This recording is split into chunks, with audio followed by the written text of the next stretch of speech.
to Between the Covers, the show for readers and writers and lovers of books. I'm Stephanie, and I'm a publisher at Red Penguin Books, where we publish books of all types and genres.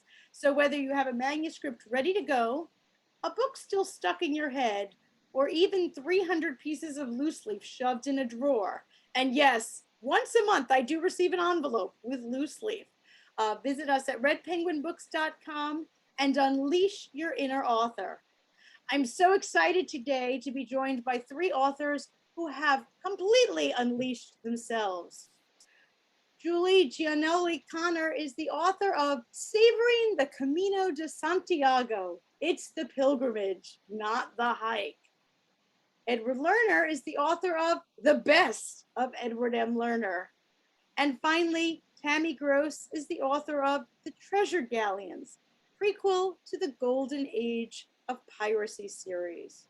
But first, we're going to meet Julie, the author of Savoring the Camino de Santiago. And our author writes, the book focuses on the Camino de Santiago, an ancient pilgrimage trail that began around 820 AD. A resurrection of interest in the Camino since the 1970s has meant that more than 300,000 individuals are nowadays undertaking the pilgrimage to Santiago de Compostela each year.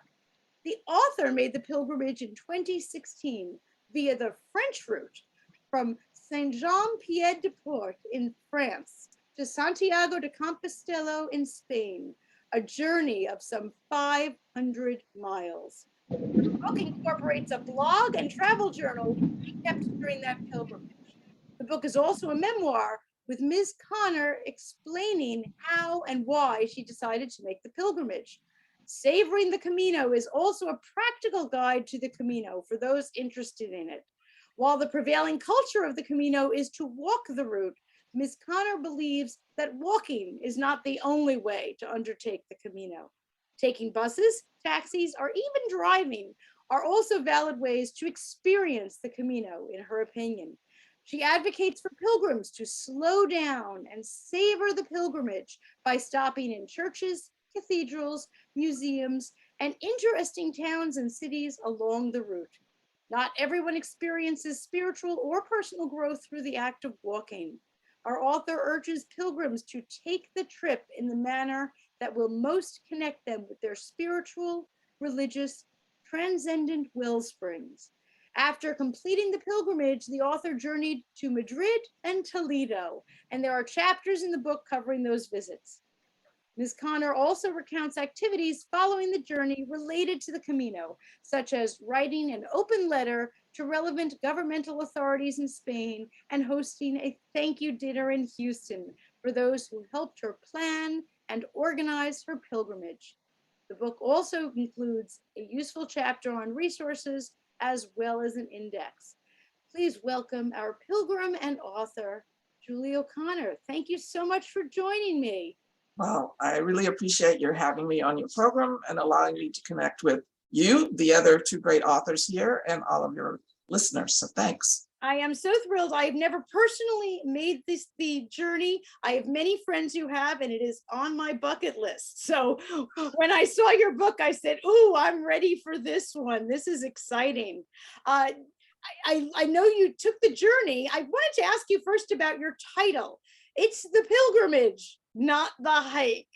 Tell me a little bit more about that. Well, to tell you the truth, I was a little bit apprehensive about publishing my book because it is a non-standard book in a couple of ways. One way is that it is not a pure guidebook nor a pure memoir. It's a mixture of the two, and I wasn't sure how that would be received. But the second and more important way is that almost all books on the Camino nowadays, and there's been a huge resurgence of them, are about walking the Camino.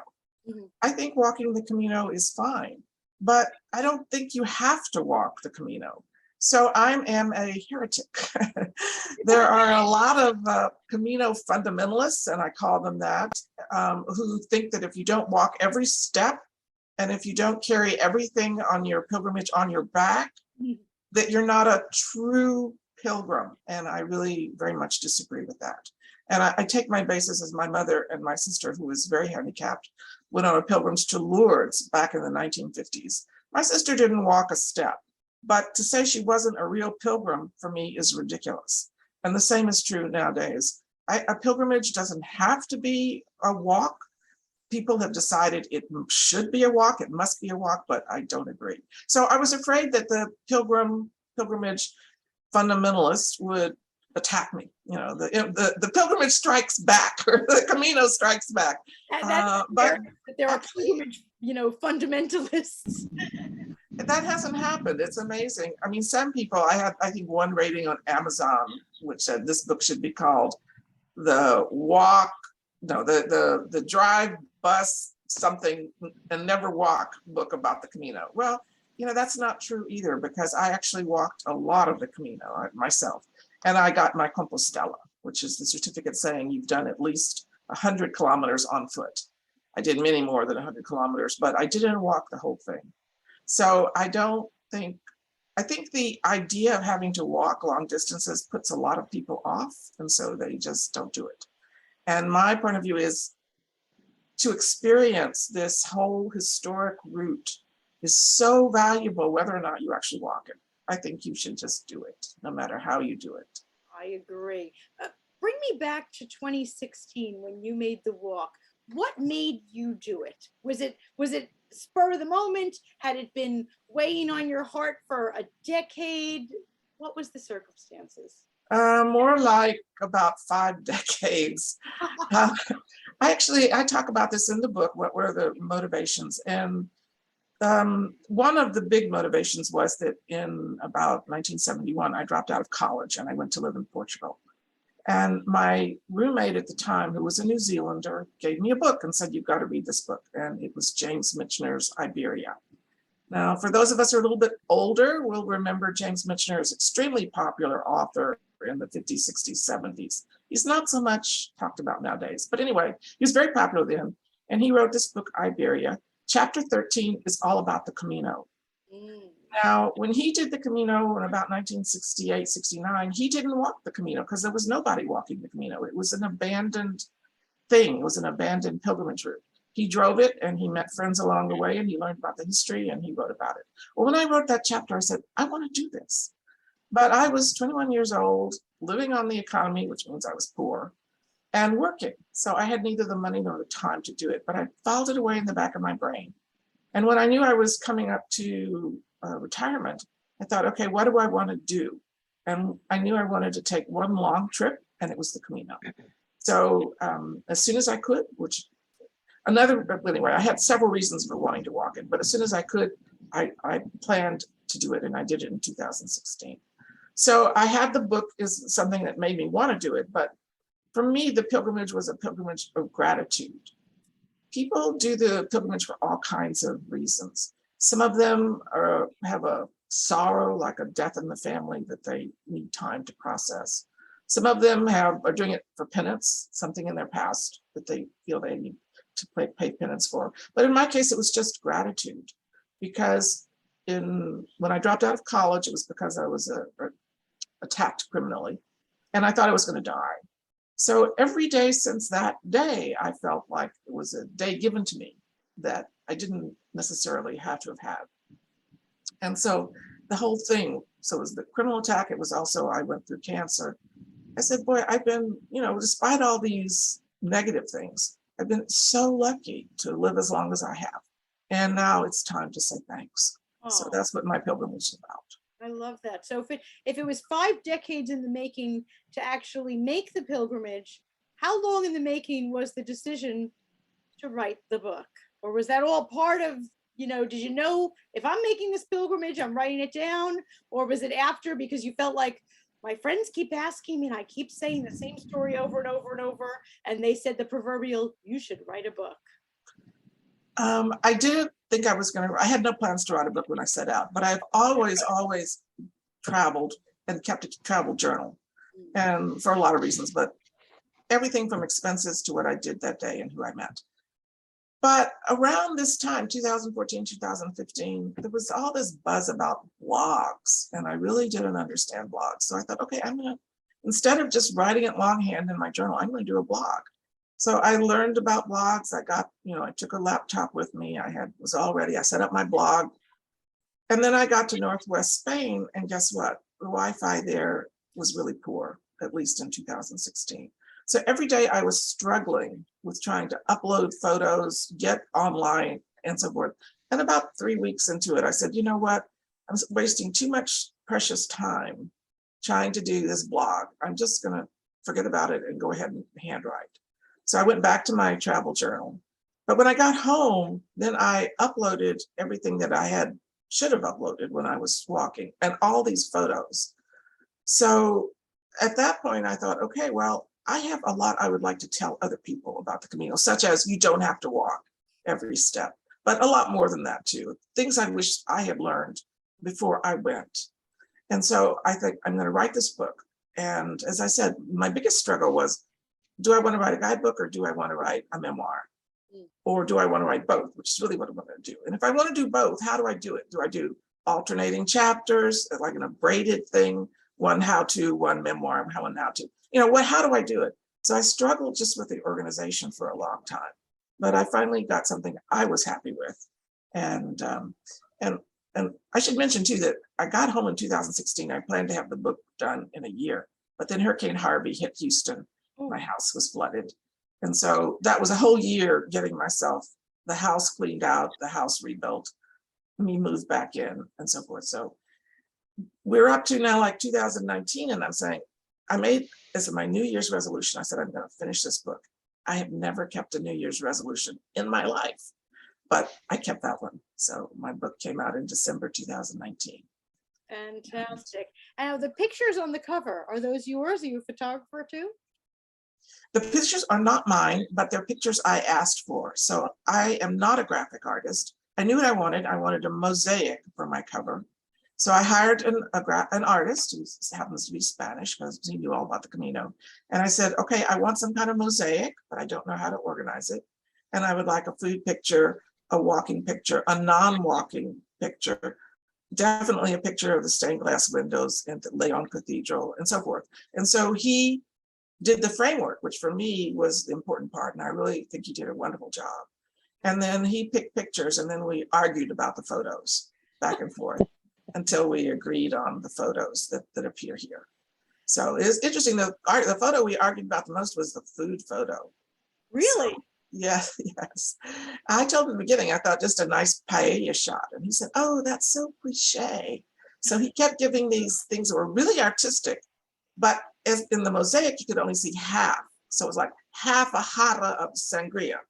You couldn't even tell what it was unless you knew Spain, So and then he would use, I say, they just don't work. So if I said, okay, I give up, you'll get your paella. So.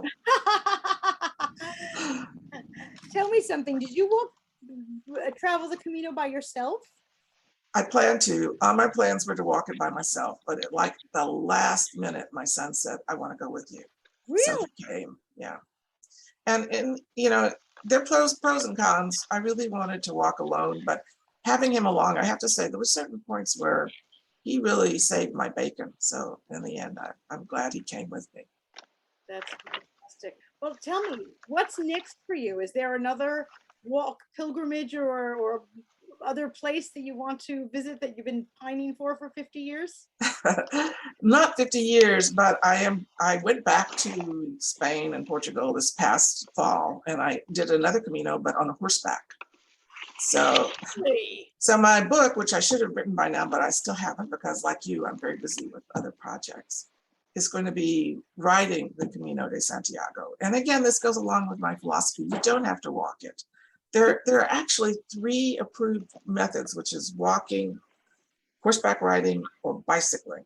And eventually I hope to do all 3. So in the meantime, I wrote another book because I couldn't travel. I was locked down with COVID for 2 years. I wrote a totally different subject book. And I have lots of plans for the future. Fantastic. So you horseback rode, what did you say, it was 500 miles? No, well, you could do 500 miles, but I only did about, it's 200 kilometers, whatever that works out to, 160 miles on horseback. Oh my gosh, still my backside hurts just thinking about it. Wow. Well, we did a different route. We went from the border with Portugal up, so it was a straight shot north as opposed to the route from France, which is east to west.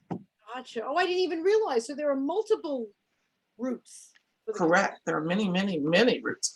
Oh, Basically, you start anywhere in the world, but you end up in Santiago. So, there's historic routes. For example, a lot of English pilgrims came. So there's the English route. There's routes from the southern Spain, if you were coming up from southern Spain. It just so happens that the French route was the most traveled route then in the Middle Ages and also now.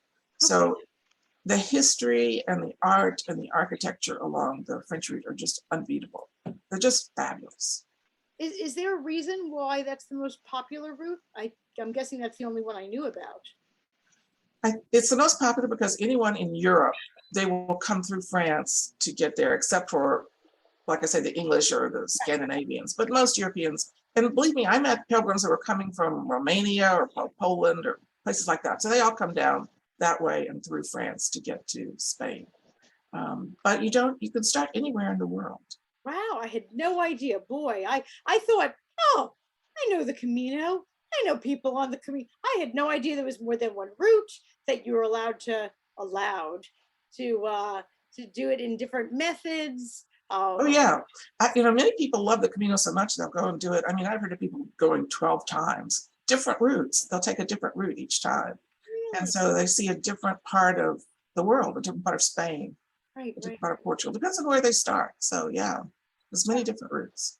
I'm certainly excited to read about the horseback riding. That sounds like it was quite the thing. Tell me a little bit about Bayou City Press. So I, as usual, had perfect timing. I started my company in late 2019, just before COVID hit. So I feel like I've had 2 years where it's time out, but we're back on track now. It's a small press. I focus on history, international affairs, anything related to Houston, and by that I mean a Houston author or a Houston could be, but mainly my big thing is travel. Okay. So I've spent so much of my life overseas and traveling and travel writing, and I'm more a nonfiction writer than a fiction writer. So, but I don't, I've had other authors for a book on poetry, for example, or sci-fi. That's just, I don't want to do those. I don't think I'm the right editor or the right publisher for those. So I say, please, if it's in my genre, send it to me. But if you send it to me and you're not in my genre, I'll try to refer you to someone else. And that's what I do. I know you do everything. You said you take all genres. You are open for submissions, so that anyone who has travel can certainly contact you at Bayou City Press, especially travel to the Houston area or Anywhere. My own books are about Spain, but I will branch out eventually. I love Indonesia. I'd like to write something about Indonesia. I had a submission. Well, the next book that I am publishing, not me, but I have an author, it's about travel to Japan, and it's a fabulous book. Oh, fantastic. It's very funny too. So anyone who likes cats, is interested in Japan, you got to check out this book. It's coming out in October. I am going to be all over that. Thank you so much, not just for your book, but BayouCityPress.com. So if you've got something that you're interested in submitting, please get it on over to Julie. Thank you so much for joining me. Thank you, Stephanie. Our next guest, Edward Lerner, is the author of The Best of Edward M. Lerner. And he writes, while you probably know Ed from his sci-fi novels, including the Interstellar Net series and the epic Fleet of Worlds series with Larry Niven, Ed is also a prolific author of acclaimed short fiction. This collection showcases his finest and favorite shorter works. Faced with the common question of which of his books should someone read first, he has carefully selected these stories to cover his wide range. Now he can answer this one. Alternate history, parallel worlds, future crime, alien invasion, alien castaways, time travel, quantum intelligence, just don't call him artificial, sort of haunted robot, deco punk. In this book, you'll find these and more, together with Ed's reminiscences about each selection and its relationship to other stories, novels, and even series that span his writing career. These are the best, as determined by awards, award nominations, and the selective tastes of 8 top editors and choosy analog readers. Each excellent story stands alone. You won't need to have read anything prior, but you'll surely want to read more of Ed's book afterwards. Please welcome author Edward Lerner. Thanks so much for joining us. Thank you, Stephanie.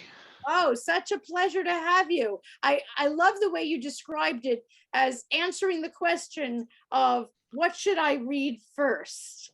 A book in answer of a question.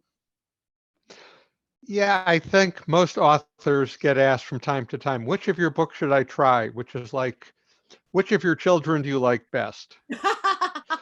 Yes, and we're not supposed to answer that question, are we? Yeah. And the gestation periods are about the same, but other than that, it's different. Now, you had 8 So editors helping you select the pieces that go in here. Were you ever at odds? Were you saying, no, no, no, we have to put in this one, not that one, that one? So, was there any of that? well, I'd phrase it differently. The point is that these stories were originally published by 8 different editors, all in different Oh, venues. gotcha. So the stories that I chose reflect a range of interests, a range of venues, and it's not just my own peculiar taste. Very nice. Very It's, nice. Was it hard to pick? Did you find yourself saying, oh, if only I could squeeze in a few more? it was hard, and there's a balancing act. If it's too many stories, then it's hard to say these are the best, and I wasn't going for everything I'd ever published. And if it was too few, it wouldn't be representative of the range of interests I have. Mm-hmm. So I came down on, I don't know where the number came from, 14. Okay. And there are stories as short as 1,000 words and as long as I think 24,000. There are stories set in the near future, the far future, on Earth, far away. There's even one piece of nonfiction in there. I write a lot of popular science. And in order for this to be truly representative of what I do, I wanted something that touched on that interest also. And the popular science piece I picked out, which is called Aliens, Not in Kansas Anymore, touches upon a series that I wrote with Larry Niven. It's one of my principles. I did not want to do any excerpts from novels. But on the other hand, we had done 5 novels together and I wanted to touch upon it.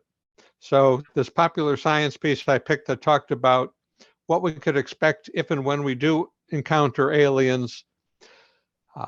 Let me talk about an alien species that I invented for that book series. So I got to bring that part of my writing career into the picture too. Fantastic. Well, it has obviously been a long and illustrious career. Are there any genres or themes that you haven't done yet that you kind of in the back of your mind, if I had the chance, because there's a lot of work that's in there? I think I've touched upon all the major subgenres within science fiction, but some much more than others. Mm-hmm. So I would say if I wanted to branch out and delve a little bit more deeply into something, it would be alternate history. Mm-hmm. That's a kind of story in which you say, well, what if something we know happened a little bit differently? Right, right. Very cool. And then what are the ramifications of that? And usually, even the most innocuous change can progress into a whole lot of difference in the future. Absolutely, absolutely. Do you have a favorite historical moment that you might want to see in a different light? I would probably pick a war. I haven't picked one out yet. An awful lot of people who do write alternate history tend to do some variation on what if the South had won the Civil War, or what if the Germans had won World War II. Gotcha. Gotcha. So I would probably avoid those. I came close to that. I did a time travel novel where someone was called Countdown to Armageddon, where the bad guy wanted to revisit a pivotal point in early European history, the Battle of Tours in 732, which was as far as the Arabic armies got invading Europe. And most people who have studied European history have heard of Charlemagne. The hero of the Battle of Tours is a guy named Charles Martel, who was Charlemagne's grandfather. And if that battle had gone differently, things would have been a very whole lot different. Yes, we might all be speaking a different language right now than we are. Yes. That's for sure. Tell me something. What advice would you give to another if there's a writer who has a body of work such as your own? And I would think, what a wonderful gift to yourself, never mind to the reading world, to have a best of. What's a good way to get started with something like that? It was kind of a gift to myself. I'll answer that part first, even though that part wasn't a question. But I'm glad it's Because going over everything that I'd done before and saying, well, what would I include and why would I include it? That was fun. That was an interesting retrospective. Okay, as to the advice part, I would say look for some independent judgments. It's one thing to publish a collection and say, these are my favorites. That should be and can be totally subjective. But if the goal is something you want to call best of, then there ought to be some independence in this. And that's why on that book cover copy, it talks about a variety of editors who selected the stories in the first place, and award nominations and awards. I had one other criterion that I used, which was what stories led to a whole bunch more. So if a story appeared in a magazine and readers wrote in wanting to know more, or the editor of the magazine was open to sequels, that's a clue. In some cases, the stories in the book grew into novels. In one case, a story in the book turned out to be part of a 3-novel series. So there's some independent validation there. It's not just my subjective judgment. It's very hard to be objective about your own writing. One's own writing. I agree. I always say we are the absolute worst judge of what we do ourselves. Well, that's a great piece of advice for someone who's getting started. And congratulations, not just on the book, but on the body of work, your huge catalog that led to this book, which is just amazing. Thank you. Our next author, Tammy Gross, is the author of The Treasure Galleons. It's a prequel to the Golden Age of Piracy series. And our author writes, in the age of sail, a captain's son is left to confront pirates, cannibals, and an angry king after a hurricane devastates his family and their fleet, carrying $400 million in treasure. The true story of a 1715 Spanish shipwrecks that gave Florida its treasure coast, as told in the multi-award-winning screenplay. Please welcome author Tammy Gross. So nice to have you here. It is so great to be here, and with these two authors who I have so much to say about them, but I better not, because you don't have a show that lasts for hours, I'm sure. So. Well, it would be very easy with this group of authors, that's for sure. I'm so glad you included in your description there about Florida's the nickname for the Florida Treasure Coast. I always wondered. Yeah, I always wondered about that too. I love the Space Coast, and they kind of merge, the Space Yes. Coast and my mom lives on Cape Canaveral, Okay. and she's right there where there's some treasure stuff and there's a lot of space stuff there as well. Wow. Now, is that how you got first involved in the treasure aspect, or what got you first involved?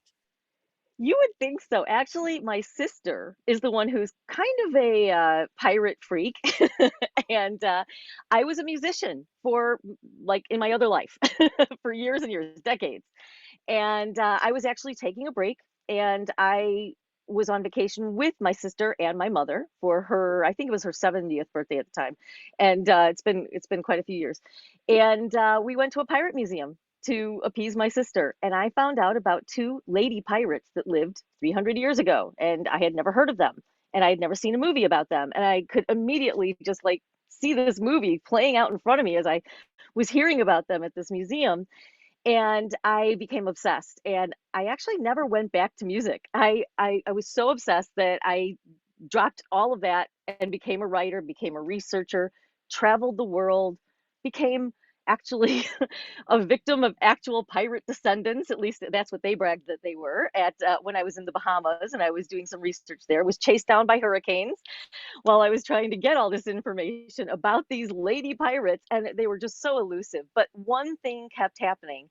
It kept bringing me back to my own backyard. I'm in Orlando, and I kept finding out it started with the treasure ships. It started with the treasure ships. That's what brought these lady pirates. That's what brought Sam Bellamy and Blackbeard and all these different pirates that we've heard about over the years. And to tell their story, I realized I really had to tell the story of the treasure galleons.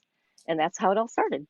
Wow, what a story. My gosh, I'm a little envious. I mean, not that I want to be kidnapped in the Bahamas, but going to the Bahamas would be nice. Yeah, it was good. There were some good places to go and do some research. I also went to London and went into some seedy areas that I had to go to as well to get some information. But actually, even that was all wonderful. It was an adventure of my own. Right. Now, you mentioned that when you first heard about this, you envisioned the movie right away. And these are written as screenplays. Talk to me a little bit about the difference between that approach and how many novelists, have this idea for a novel and they write a book. What makes it different? Well, it is different in a lot of ways. For one thing, while I was doing the research on the story, I realized, okay, if I want to turn this into a movie, I better learn a little something about, how to write a movie. So I had to do a lot of research at the same time and afterward as well, just on how do you write a screenplay. And that became its own little adventure. And I did learn that I was actually kind of onto a new path to do things. I had always said when I was young, because I always loved writing, and I had a cousin who I really, admired. She was an author and she worked with another author, and I knew that I wanted to write when I was old, sing while I was young, and then when I had some life experience, I would write when I was old. And I apparently, when I found out about the pirates, I turned old, and that's what I started doing. But it did lead me to realize that screenwriting it's very hard because you're taking a lot of stuff. I mean, look at the Marvel movies, right? Most of us are not trying to write the Marvel movies, but we all dream.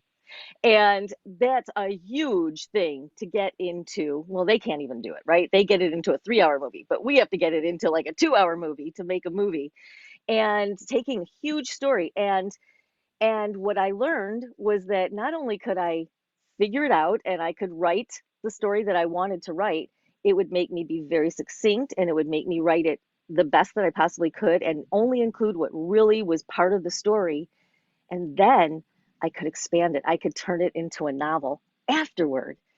And I realized that's so much easier. At least for me, I realized that it's so much easier to figure out how to write that screenplay, get that story, get it to what it needs to be, make it cinematic, obviously, and then you can turn it into the novel. Because trying to take a 600-page novel and turn it into a tiny little 120-page screenplay is a lot harder. That's something I've definitely found to be true.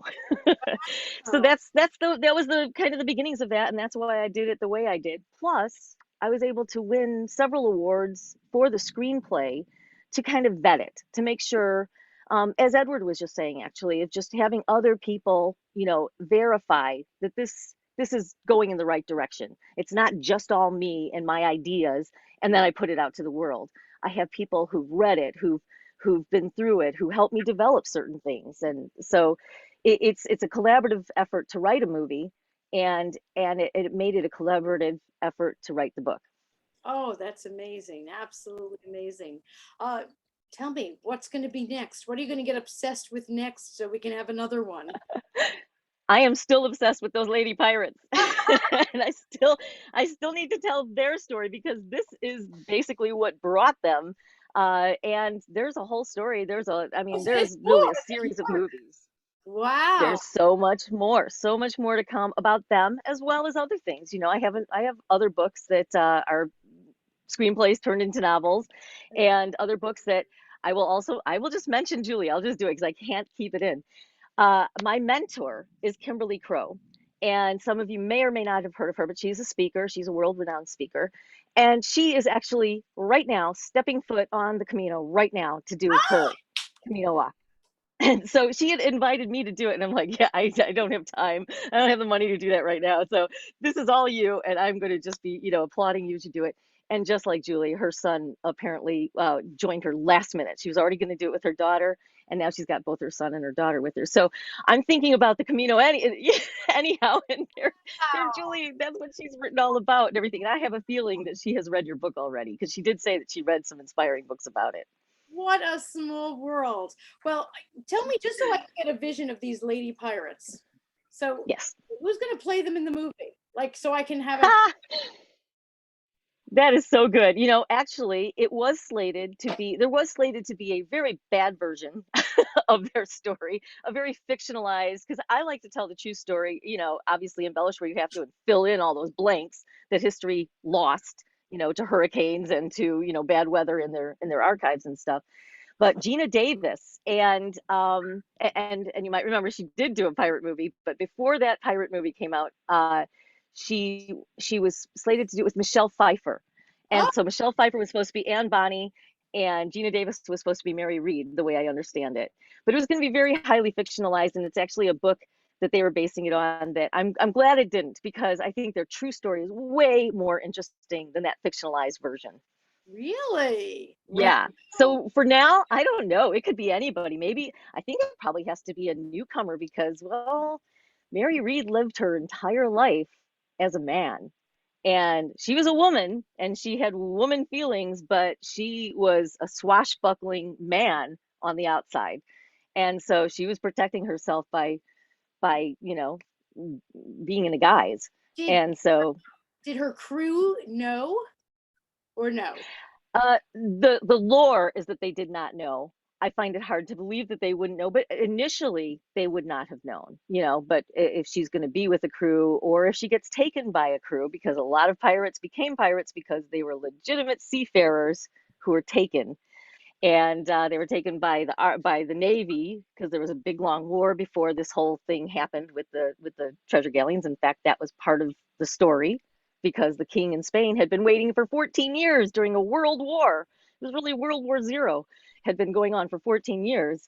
And he was waiting for this treasure to come from the new world to the old world and to fill his coffers again. And then when when the hurricane hit and smashed all these treasure ships along Florida's coast, that was kind of a big hit on him and all the people who had been in the war and are now out of work. It's like, oh, there's something we can go and get, and it's from our enemy. Yay!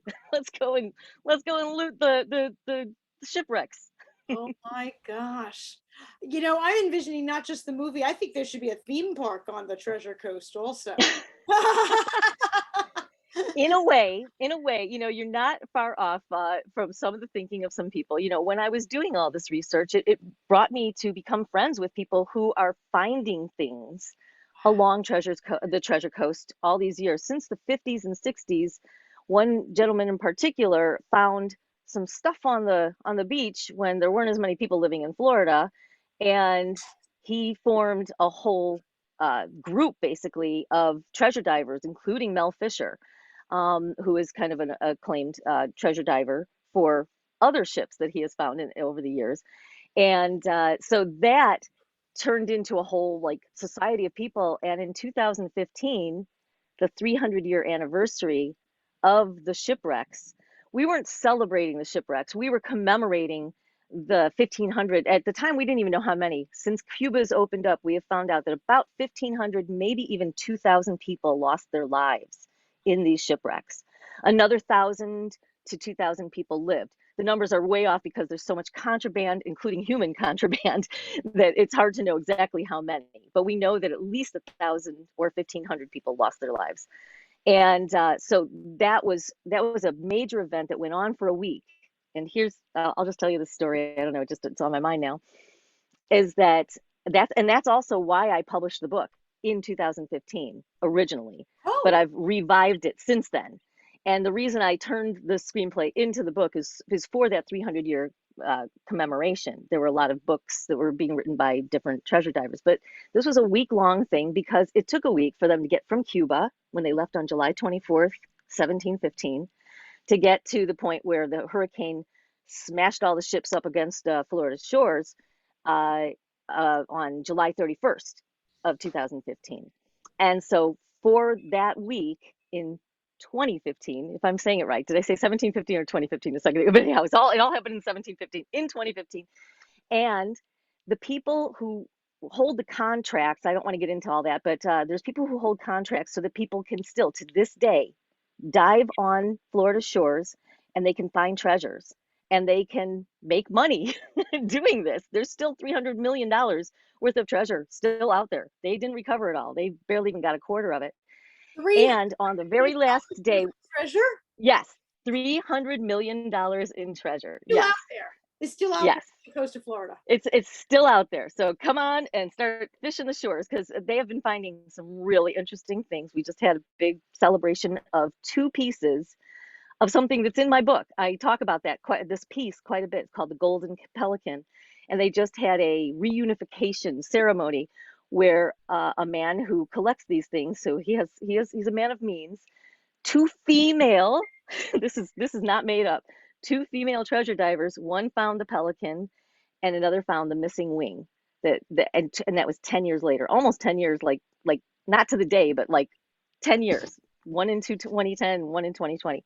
And at the end of our commemoration week, the people who hold the contracts to all this come in all sunburnt, and we were all wondering why they weren't there because we were having a big dinner and we were, finalizing the week and everything. And they walk in, they're all sunburnt and sandy and sweaty and salty, and they can't say anything at the moment, but they said, yes, today is the day. And we find out about a week or 2 later that they had found, I think it was $3 million in gold coins off of Vero Beach. Oh my There's still a lot out there. The story is continuing. gosh. I'm thinking movie, theme park, and of course a dive shop, because you could be like renting equipment and having boat trips out to go find treasure off the coast. I've got a whole thing going Absolutely. on there. This is going to become the new vacation destination. Disney will be rivaled by this. That's right. We're, that's exactly how we kind of look at it too. I feel like I'm part of the treasure diving community. Even though I don't go out there treasure diving, I probably need to get out on a boat and start doing that. I think you need to go out there on a boat and go treasure diving just so you can get the experience. It's funny how popular pirates are, even in outer space. I don't read that much science fiction, but when I do, there's always pirates out there. And Star Wars, That's right. Pirates. It's all pirates everywhere. All pirates. Pirates are very sexy, I guess. I don't know. I gotta say, and I'll give something away about the pirates. I look at what Ben Franklin said about how we were committing the ultimate act of treason, I guess, really, but actually the ultimate act of piracy when in 1776 we did the Declaration of Independence, and really the whole pirate story leads right up to that. One of those female pirates, she lives till, and I'm giving things away, but she lives till 1784. And so she was part of that. Well, your Spanish treasure is what came into Spain and fueled some of the beautiful cathedrals you see along the Camino de Santiago. They paid for these incredible chapels that rich, noble people would build in the cathedrals for their family chapels. Incredible. All that money was pouring in from the New World. Exactly. There are so many horrific stories behind some of that, right? But it also gave us some beauty, and it gave us, you know, some things that are lasting 300 years later that we're seeing, and actually 500 years later, because they were already doing the treasure ships, what, for about 200 or 300 years before that. So yeah, exactly. Amazing. I love these amazing tie-ins. And Tammy, I love that your mentor is on the Camino right now. I think that is Isn't that crazy? fabulous. Absolutely fabulous. Julie, tell me something. If I were going to be shopping today, and besides myself, because I have not yet done the Camino, but besides me, can you describe who I should be buying a copy of your book for today so I can go shopping? The best person, the best reader of my book is someone who is thinking about going the Camino but hasn't yet gone, or someone who knows they will never go but would like to know what the experience is like. Someone who's been on the Camino already probably knows a lot of what I write about in my guidebook portions. But if you haven't ever been on the Camino and you're thinking about going, or if you know you never will go, then my book is really good for telling you what you need to do this experience to help you decide if you want to walk it or not walk it. And also the kinds of adventures you're going to have on the Camino, because they're in my book. And maybe it's me, but I actually like reading about places that I just went to kind of relive that experience and then get someone else's perspective. So whether you want to go on the Camino, whether you can't go on the Camino, or whether you just got back from the Camino. Yes, and as I said, they can argue with me. You know, they do argue with my premise. You know, I guess, well, it's your opinion. This is my opinion. You know, you have your Camino, I have my Camino. That's right. I never realized that there were so many arguments about the Camino, which is hilarious. Edward, how about you? Yes. Who should I be buying a copy of your book for today, The Best of Edward M. Lerner? Science fiction is so popular these days. Star Trek, Star Wars, Stargate, Marvel Universe. It's hard to figure out who watches popular culture who wouldn't find a lot to enjoy in this collection.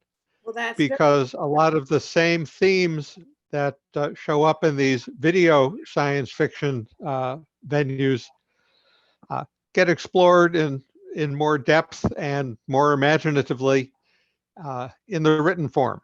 And I like to think I've done that as one example, and it almost ties in with Tammy's situation.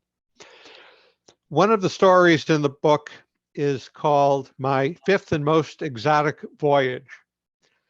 Gulliver of Gulliver's Travels had 4 voyages, and I wrote his 5th voyage.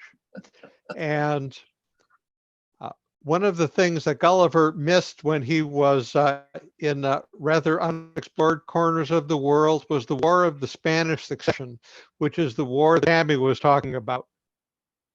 That's right. That's the war. It's World War Zero. Gulliver's World War Zero.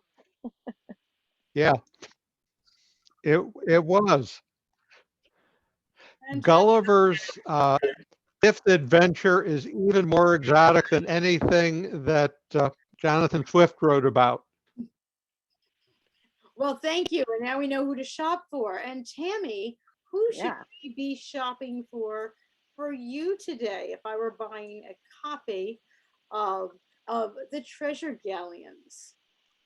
Well, you know, it's funny. I help other screenwriters do the same thing where they turn their screenplays into books, but I'm not as well versed in the book world when it comes to like what the different ratings are and everything. But I can tell you, I'm a PG, maybe PG-13 writer.